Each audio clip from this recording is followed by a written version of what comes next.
Welcome to the in front of me POCO M5, and I'll show you how to customize quick launch on this device.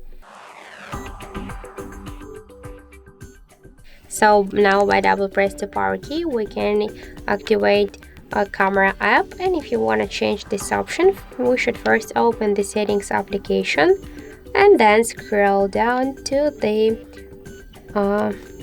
additional settings, then click here to gesture shortcuts, and for example now we use